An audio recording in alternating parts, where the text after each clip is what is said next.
जी काही इनलेटला internal energy आणि आउटलेटला energy जी काय आहे ते आपण दोन्ही सुद्धा कशा काढायच्या आहेत त्या आपण या ठिकाणी पाहतोय. तर इंटरनल एनर्जी ऍट इनलेट त्यासाठी symbol U1, internal energy at outlet त्यासाठी सिम्बॉल U2.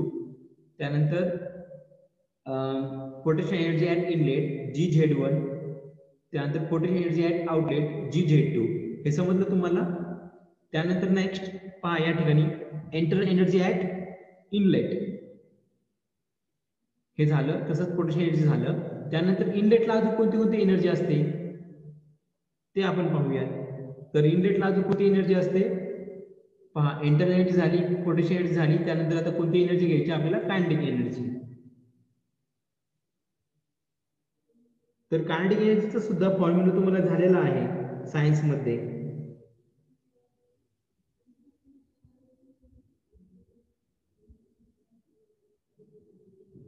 तर कायनेटिक एनर्जीचा फॉर्म्युला काय आहे ते आपण पाहूया. Kinetic energy.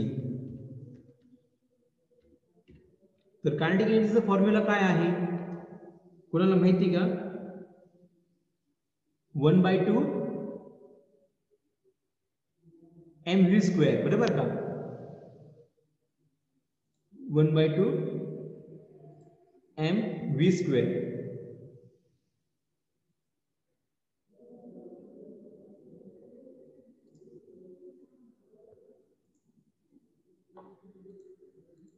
Okay, kinetic एनर्जीचा symbol काय आहे? 1/2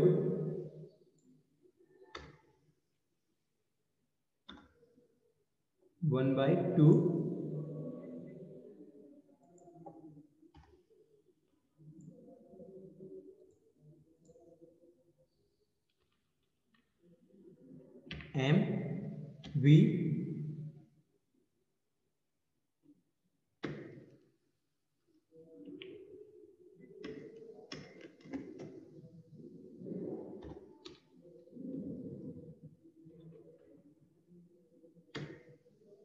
1/2 mv².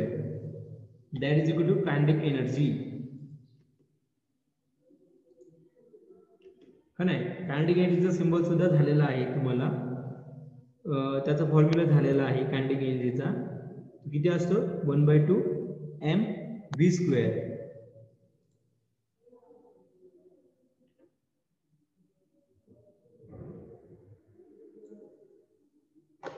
बरोबर का? तुम्ही थोडासा आठवण्याचा प्रयत्न करा कायनेटिक एनर्जीचा फॉर्म्युला काय आहे तो.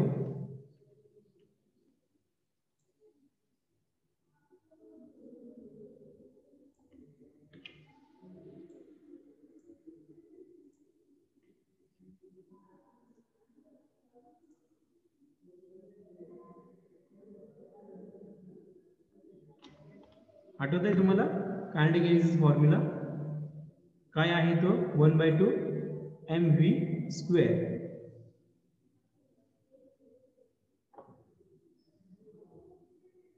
आता इथे जो m फॉर काय आहे? मास. म्हणजे मास किती घेतोय आपण? 1 kg. म्हणजे 1/2 1 × v². काय येतो? 1/2 v². आता या ठिकाणी अजून एक लक्षात ठेवा की आपण सिस्टीमच्या ज्या काही प्रॉपर्टी होत्या त्या प्रॉपर्टी पैकी आपण एक प्रॉपर्टी कोणती घेतो? व्हॉल्यूम.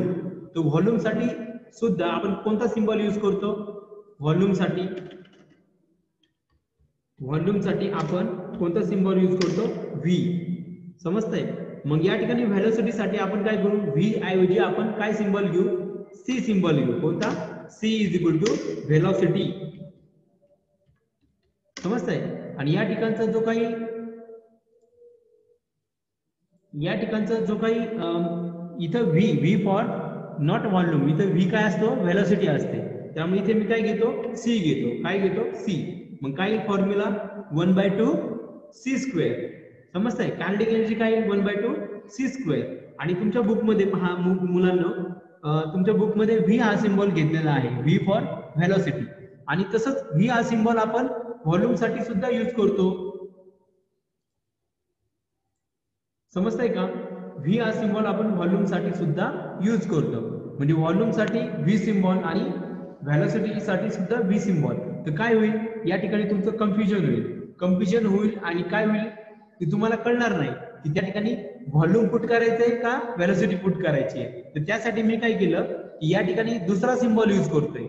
व्हेलॉसिटी साठी कोणता सिम्बॉल यूज केला, सी. मग माझा फॉर्म्युला काय येईल, 1/2 c². समजतंय काय सिम्बॉल, 1/2 c². व्हॉल्यूमचा फॉर्म्युला काय आहे, 1/2 mv². समजतंय. परत एकदा सांगतो मी, व्हॉल्यूमचा फॉर्म्युला काय आहे, सॉरी व्हॉल्यूम नाही तर कायनेटिक व्हेलॉसिटी, कायनेटिक एनर्जीचा फॉर्म्युला काय आहे, kinetic energy is equal to 1/2 mv². हा फॉर्म्युला आहे. समजतंय. 1/2 mv². हा फॉर्म्युला कशाचा आहे, कायनेटिक एनर्जीचा. पण या ठिकाणी मास किती आहे, 1 आहे. त्यामुळे इथे मास किती, 1. म्हणजे या ठिकाणी आपण 1 × 1 ला कितीही कशानेही मल्टिप्लाय करा, तुमचं फायनल आन्सर काय येतं, 1च येतं. सॉरी, ते आन्सर येतं 1/2 × 1 × v². समजताय. आणि या ठिकाणी v हा सिम्बॉल व्हॉल्यूम साठी घेतो, त्यामुळे इथं जी व्हेलॉसिटी आहे त्यासाठी v सिम्बॉल घेतलेला आहे. तर v च्या ऐवजी मी काय सिम्बॉल यूज करतो, c. म्हणजे काय येईल, 1/2 c². समजलं, समजतंय तुम्हाला हे कसं आलं, 1/2 c², c फॉर व्हेलॉसिटी. आता या ठिकाणी तुम्हाला काय घ्यायचं आहे, लक्ष द्या मित्रांनो. या ठिकाणी तुम्हाला कायनेटिक एनर्जी काढायची आहे ऍट इनलेटला, ऍट इनलेट. सपोज हा जो गॅस आहे सिस्टीमच्या आतमध्ये येताना, त्या सिस्टीमच्या आतमध्ये येताना त्याची व्हेलॉसिटी किती आहे, v1. पहा या ठिकाणी व्हेलॉसिटी दिसते तुम्हाला, तर त्याची व्हेलॉसिटी किती आहे, v1. समजताय. ही व्हेलॉसिटी इनलेटला असेल आणि आउटलेटला व्हेलॉसिटी किती असेल, v2. समजताय. इनलेटला जो फील्ड येणार आहे त्याची व्हेलॉसिटी आहे इनलेटला v1, आउटलेटला व्हेलॉसिटी असेल v2.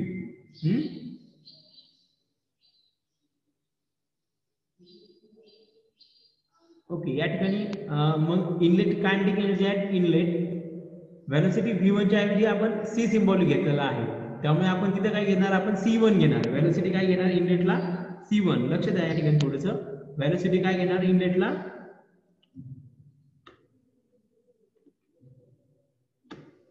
व्हेलॉसिटी काय घेणार आपण इनलेटला, c1. म्हणजे या ठिकाणी काय करणार आहोत, आपण c1 चा स्क्वेअर घेणार आहोत.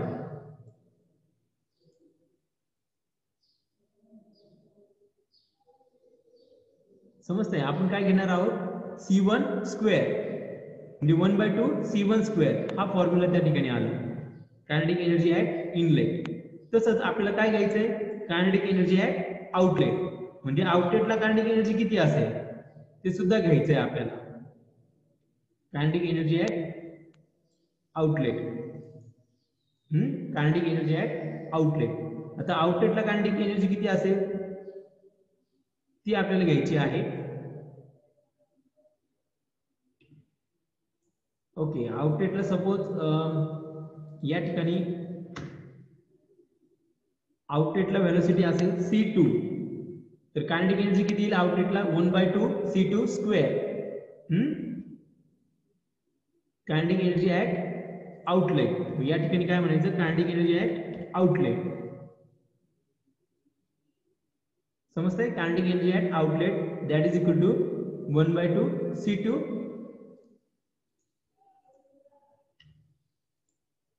स्क्वेअर. समजलं. हे तुम्हाला मिळालं kinetic energy at outlet, c for velocity. हे समजलं तुम्हाला.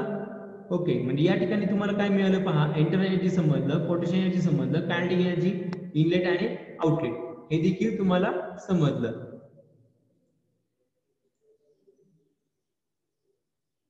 समजलं. ह्या व्हॅल्यू तुम्हाला मिळाल्या. तसंच internal energy at outlet, potential energy at outlet, kinetic energy at outlet, त्याचा फॉर्म्युला तुम्हाला समजते. आता काय राहिलं या ठिकाणी, फ्लो वर्क ऍट इनलेट, तसंच फ्लो वर्क ऍट आउटलेट. ते तुम्हाला काढायचं आहे. आता फ्लो वर्क पण आपण पाहूयात. फ्लो वर्क,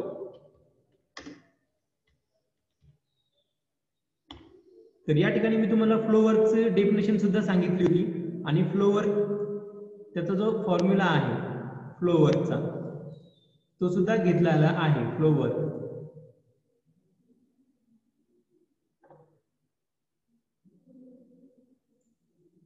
पहा या ठिकाणी मी अगोदरची जी स्लाइड घेतली होती तुम्हाला शिकवताना, तर त्यावेळेस मी तुम्हाला फ्लोवर काय आहे ते घेतलेलं आहे.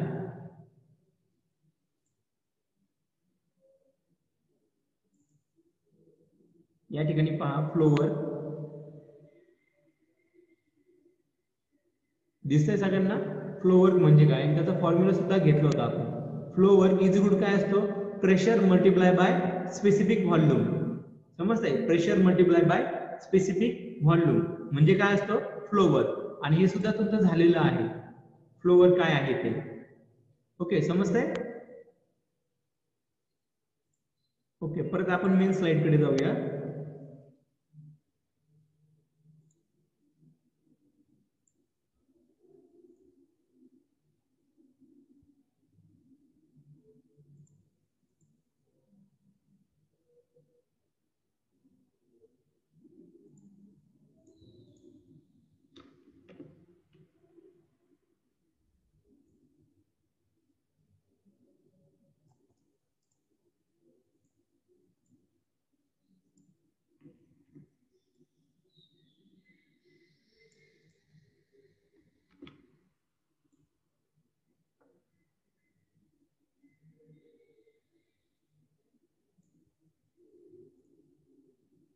ओके, परत आपण मेन स्लाइड कडे येऊया. तर या ठिकाणी flower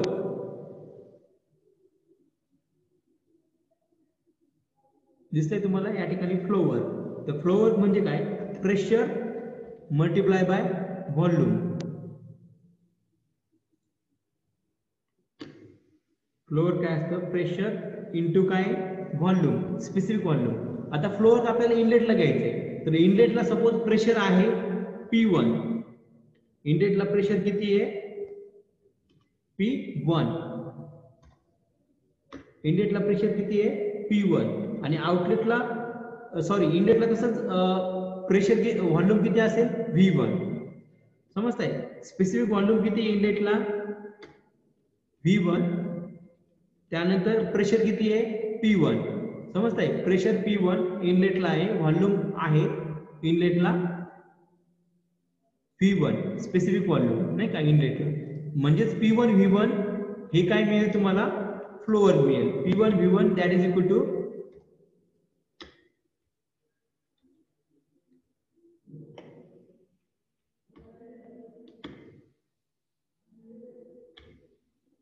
P1 V1 that is equal to काय मिळेल तुम्हाला, फ्लोवर.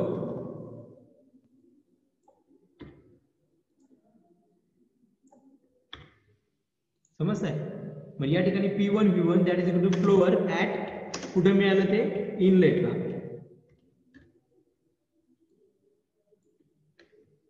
तसंच तुम्हाला काय करायचंय की आउटलेटचं फ्लोवर काढायचं. मग आउटलेटला तुम्ही काय म्हणू शकता, आउटलेटला प्रेशर आहे P2, व्हॉल्यूम आहे स्पेसिफिक व्हॉल्यूम आउटलेटला आहे V2. तर आउटलेटला फ्लोवर किती येईल, P2 V2. P2 V2 is equal to flow work at outlet. Okay, समजतंय, इनलेटला फ्लोवर किती आहे आणि आउटलेटला किती येते. म्हणजे हे तुम्हाला फ्लोवर सुद्धा मिळालं. म्हणजे या ठिकाणी तुम्हाला काय मिळालं, फ्लोवर ऍट 1 म्हणजेच इनलेट. तसंच तुम्हाला काय मिळालं, फ्लोवर ऍट 2 म्हणजे आउटलेटला. समजतंय का. त्यानंतर राहिलं काय आता, हीट सप्लाय. आता हीट सप्लाय तुम्हाला काढायचंय.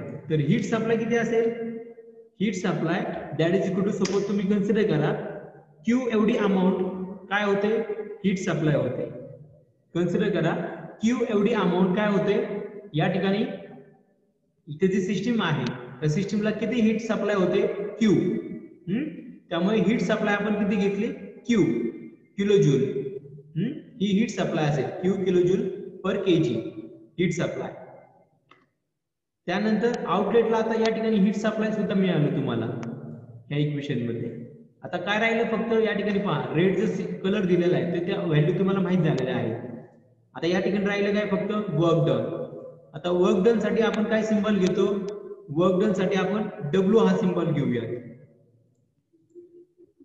Work done that is equal to W.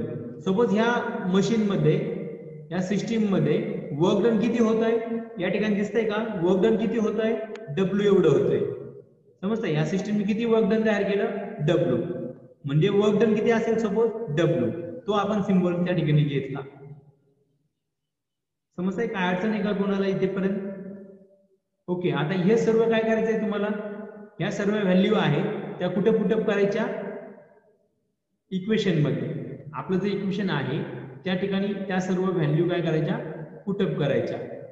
म्हणजे ह्या ज्या सगळ्या व्हॅल्यू आहेत, पहा या ठिकाणी मी बॉक्सने दाखवतोय, या सगळ्या व्हॅल्यू कुठे पुटअप करायच्या? आपलं जे इक्वेशन आहे, हे जे इक्वेशन आहे आपण लिहिलेलं, त्या इक्वेशन मध्ये त्या पुटअप करायच्या. हे जे इक्वेशन आहे energy entering that is equal to energy leaving, त्या ठिकाणी पुटअप करायच्या. तर तुम्हाला काय मिळेल ते आपल्याला फाइंड करायचं. ओके. पहा पहिलं काय आहे?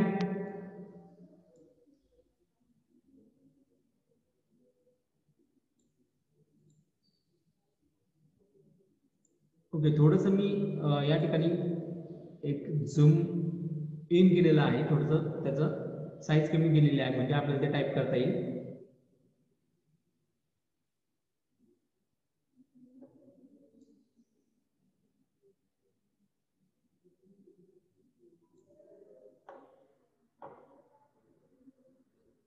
ओके. आता या ठिकाणी आपण इक्वेशन टाईप करूया.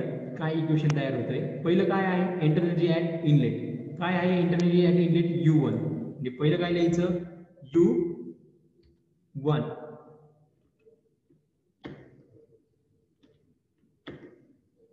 ओके. त्यानंतर प्लस. प्लस काय आहे? Potential energy at inlet. Potential energy at inlet किती आहे? पोटेन्शियल एनर्जी ऍट इनलेट जी Z1. समजतंय? ती झाली potential energy at inlet. Plus काय त्याच्यामध्ये पोटेन्शियल एनर्जी झाली, त्यानंतर काय करायचंय? Kinetic energy at inlet. Kinetic energy काय आहे इनलेटला? 1/2 C1 square. 1/2 C1 square.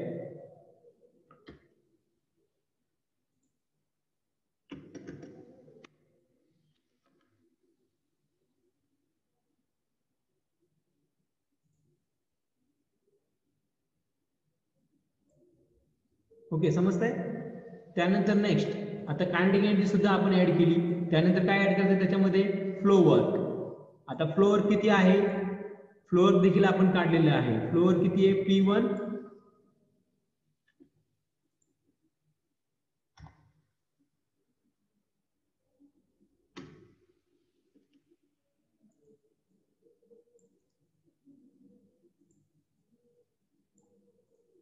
Okay. Flow work किती आहे? P1 V1. हे झालं फ्लो वर्क. त्यानंतर प्लस. त्यामध्ये काय प्लस करायचं? फ्लो वर्क नंतर हीट सप्लाय. हीट सप्लाय किती आहे? Q. Okay. That is equal to, ही झाली एनर्जी एंटरिंग. एवढं काय झालं? Energy entering. आता एनर्जी लिव्हिंग घ्यायची मला. आता एनर्जी लिव्हिंग किती आहे सुरुवातीला? Internal energy at outlet. पहिलं काय आहे? Internal energy at outlet.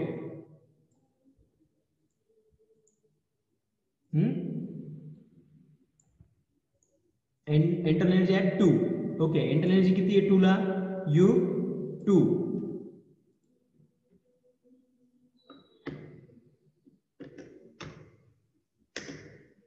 समजतंय? त्यानंतर काय आहे? पोटेन्शियल एनर्जी ऍट आउटलेट, ती तुम्हाला घ्यायची आहे. पोटेन्शियल एनर्जी ऍट आउटलेट किती आहे? Potential energy at outlet GZ2.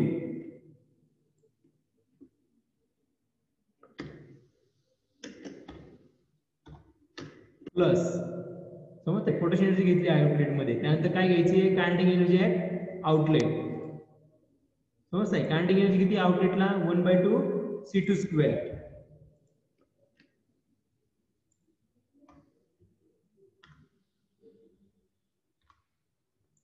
समजतंय?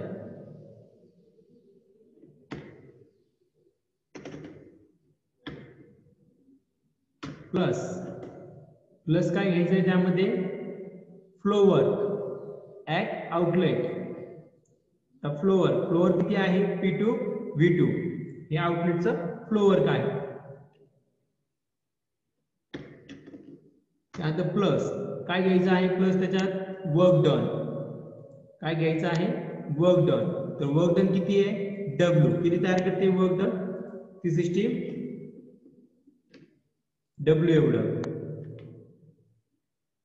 समजतंय तुम्हाला? म्हणजे हे झालं तुमचं स्टडी फ्लो एनर्जी इक्वेशन. हे झालं study flow energy equation. Energy entering that is equal to energy leaving. समजतंय?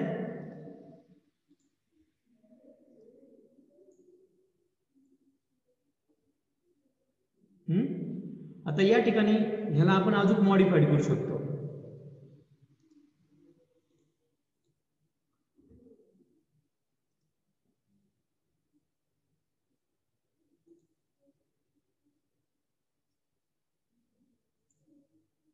ओके, ह्याला आपण अजून मॉडिफाईड करू शकतो ह्या इक्वेशनला.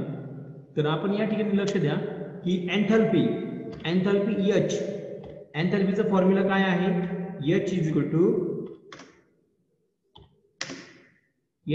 टू एंथॅल्पीचा काय फॉर्म्युला,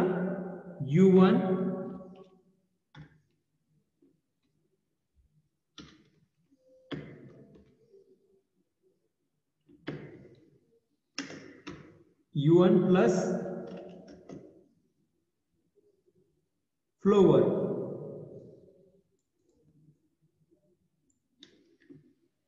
एंथॅल्पी जे आपण घेतलं होतं पहा एंथॅल्पी, तर एंथॅल्पीची आपण डेफिनेशन पाहिली, डेफिनेशन एंथॅल्पी.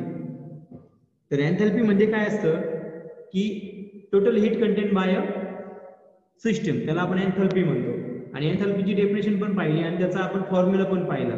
तर एंथॅल्पी म्हणजे काय वाटलंच तर ते परत एकदा मी प्रिव्हियस जी साईड मी दाखवली होती, आपण घेतली होती, ती तुम्हाला त्या ठिकाणी दाखवतो नाही का.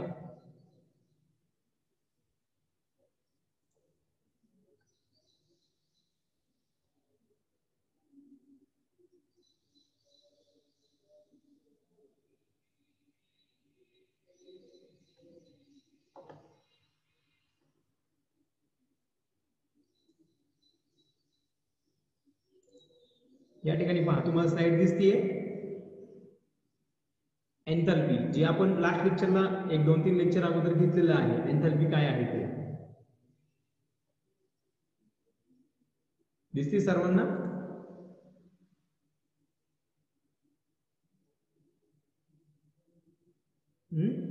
तर या ठिकाणी एंथॅल्पीचा फॉर्म्युला पहा, H enthalpy is equal to internal energy plus flow. म्हणजे इंटरनल एनर्जी आणि फ्लोअर त्यांची जर ऍडिशन केली तर तुम्हाला काय भेटतं, एंथॅल्पी भेटते. समजतंय? मग या ठिकाणी तुम्हाला समजलं असेल एंथॅल्पी म्हणजे काय. परत एकदा आपण आपल्या जुन्या स्लाइडकडे जाऊ, अगोदरच्या स्लाइडकडे. तर या ठिकाणी मग काय येईल, enthalpy H is equal to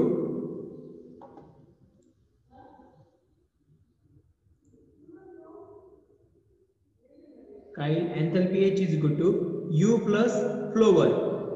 आता एंथॅल्पी जी आहे इनलेटची ते किती असेल, सपोज H1 असेल, किती असेल H1.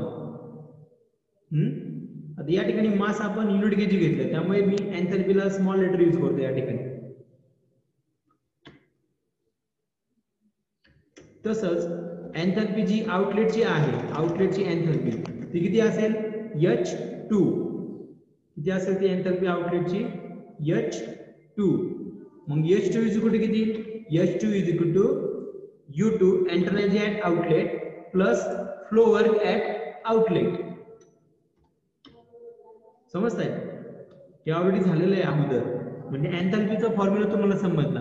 म्हणजे आपण काय करणार आहोत या ठिकाणी, U1 आणि P1 V1 याच्याऐवजी काय लिहायचं आहे आपल्याला, H1 लिहायचं आहे. काय लिहायचं आहे त्याच्याऐवजी, H1. का, कारण की H1 म्हणजेच काय, U1 प्लस P1 V1. तसंच आपल्याला या ठिकाणी U2 आहे, U2 प्लस P2 V2. समजताय? याची जर ऍडिशन केली तर काय मिळतं ते, U2 प्लस P2 V2 म्हणजे काय, H2. म्हणजे त्याच्याऐवजी काय लिहायचं आहे, H2 लिहायचं आहे. समजताय? मग इक्वेशन काय होईल या ठिकाणी, हे जे इक्वेशन आहे ते काय होईल या ठिकाणी, मी काय घेतो, H1 प्लस या ठिकाणी P1 V1 निघून जाईल. समजताय?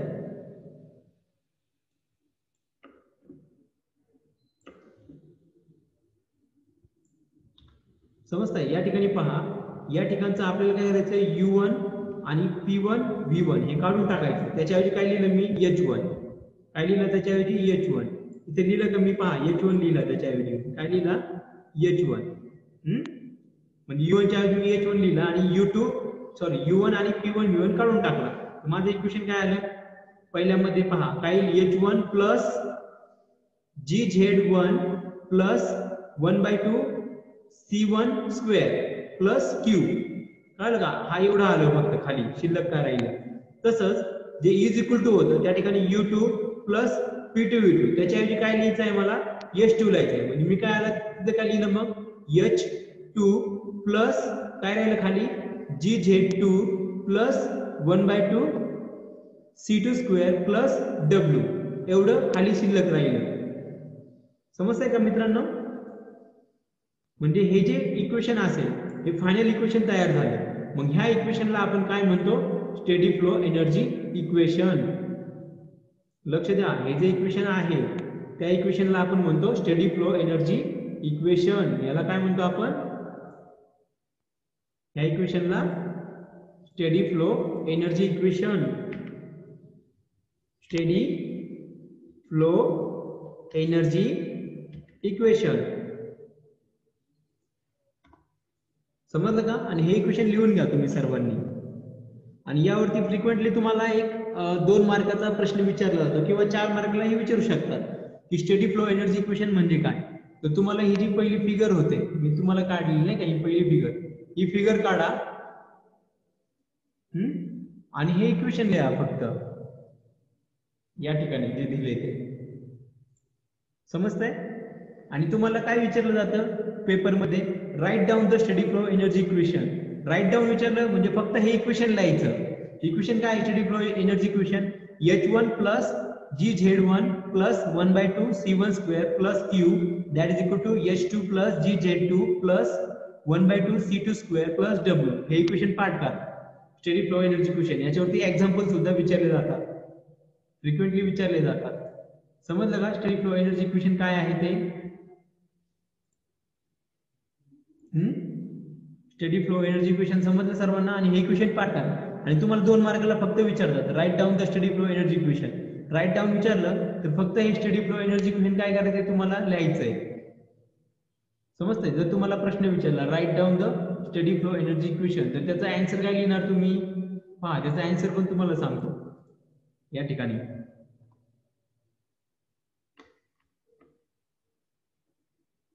तर तुम्ही आन्सर लिहिणार, त्याचा आन्सर काय लिहिणार, steady flow energy equation. Steady flow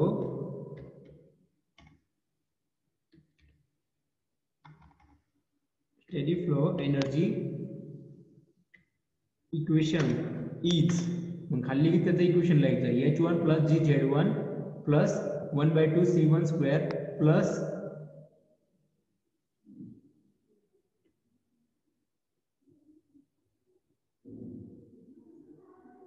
1/2 C1 square plus Q is equal to H2 plus GZ2 plus 1/2 C2 square plus W. हे इक्वेशन डायरेक्टली लिहून टाकायचं. समजलं?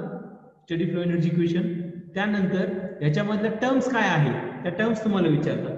तर पहिली टर्म काय आली, H1. पहिली टर्म काय आली, H1.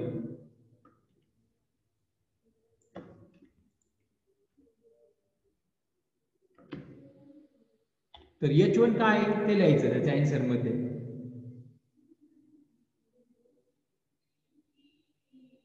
ओके, H1 काय आहे, एंथॅल्पी. Enthalpy at inlet.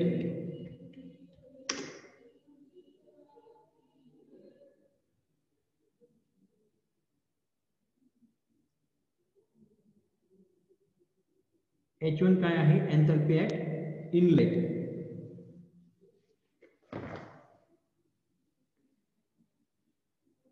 ओके, त्यानंतर या ठिकाणी H2 काय आहे, H2 काय आहे ते सुद्धा तुम्हाला लिहायचं आहे. H2 तर H2 काय आहे, enthalpy at outlet, enthalpy at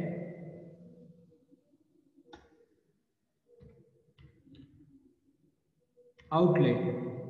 H2 काय आहे, एंथॅल्पी ॲट आउटलेट. त्यानंतर या ठिकाणी Z1 काय आहे, Z1 सॉरी या ठिकाणी अगोदर G घेऊया आपण. G काय आहे,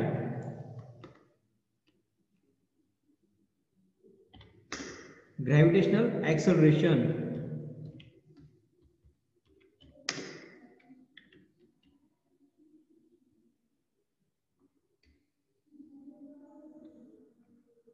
ग्रॅव्हिटेशनल ऍक्सलरेशन काय आहे, जी ग्रॅव्हिटेशनल ऍक्सलरेशन. आता जी दोन्हीकडे आहे. त्यानंतर Z1 काय आहे, Z1 म्हणजे काय, height of inlet from datum. म्हणजे आपण जे काही डेटम घेतो, पहा या ठिकाणी परत एकदा फिगर मी तुम्हाला दाखवतो. आपण या ठिकाणी एक डेटम घेतलाय. डेटम म्हणजे एक लाईन घेतो की ज्याच्यापासून मला काय करायचं, अंतर मोजायचे. डेटम घेतलं, डेटम पासूनचं इनलेटचं अंतर, डेटम पासूनचं इनलेटचं अंतर ते किती असेल, V1. डेटम पासूनचं आउटलेटचं अंतर असेल ते किती असेल, सॉरी Z1. डेटम पासून इनलेटचं अंतर किती इथे, Z1. आणि डेटम पासूनचं आउटलेटचं अंतर किती आहे, Z2. म्हणजे ते असणार आहे ते डिस्टन्स. समजतंय. तसंच Z2 काय असेल,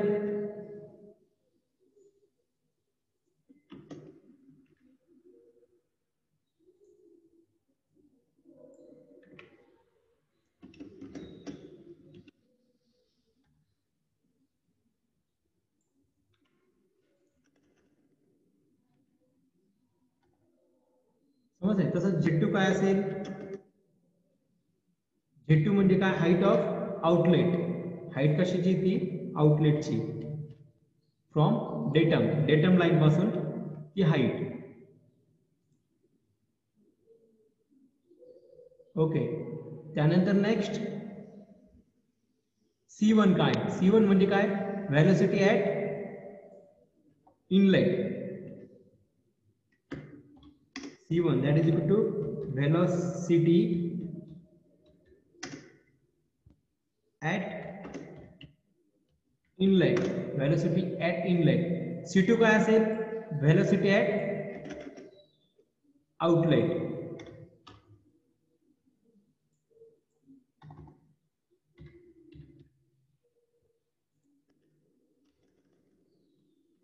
समजतंय.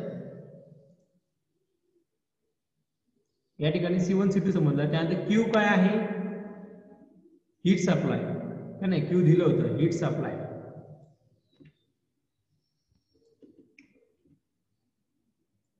हीट सप्लाय काय असेल, Q. त्यानंतर या ठिकाणी W काय आहे, वर्क डन.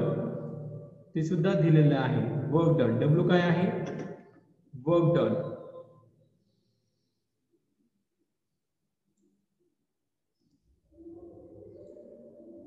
ओके, W काय आहे, वर्क डन.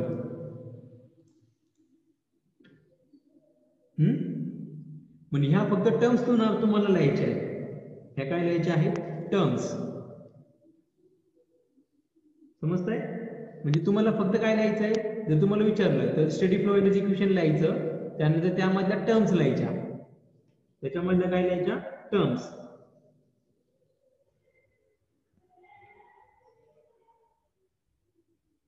ओके, हे समजतंय तुम्हाला. त्यानंतर पहा, जर तुम्हाला करायचे याचं युनिट सुद्धा विचारू शकतात. तर एंथॅल्पीचं युनिट काय आहे, किलोजूल पर केजी. समजतंय. एंथॅल्पीचं युनिट काय आहे, किलोजूल पर kg. म्हणजे तुम्ही असं घेऊ शकता enthalpy at inlet in kilojoule per kg.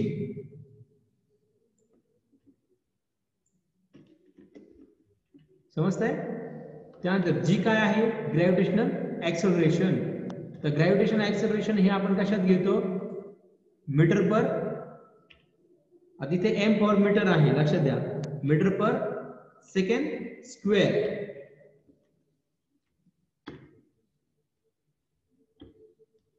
Metre per second square ते आहे ग्रॅव्हिटेशनल ऍक्सलरेशन जी.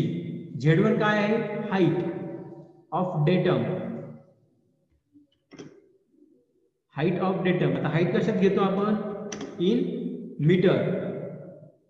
कशात घेतो ती इन मीटर. तसंच H2 काय आहे height of datum, sorry height of outlet from datum. ती सुद्धा आपण कशात घेणार आहोत इन मीटर. त्यानंतर C1 काय आहे व्हेलॉसिटी. व्हेलॉसिटी कशात घेतो आपण in metre per second.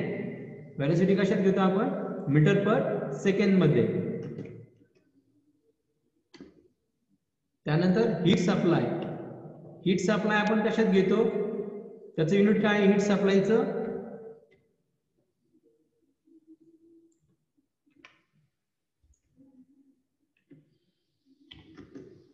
Heat supply आपण कशात घेणार आहे heat supply in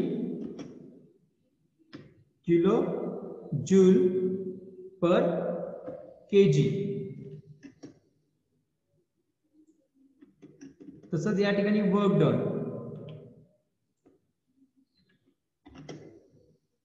work done कशात घेणार आहे वर्क डन इन. वर्क डनचं युनिट काय आहे ते सुद्धा किलो जूल आहे, किलो जूल पर kg.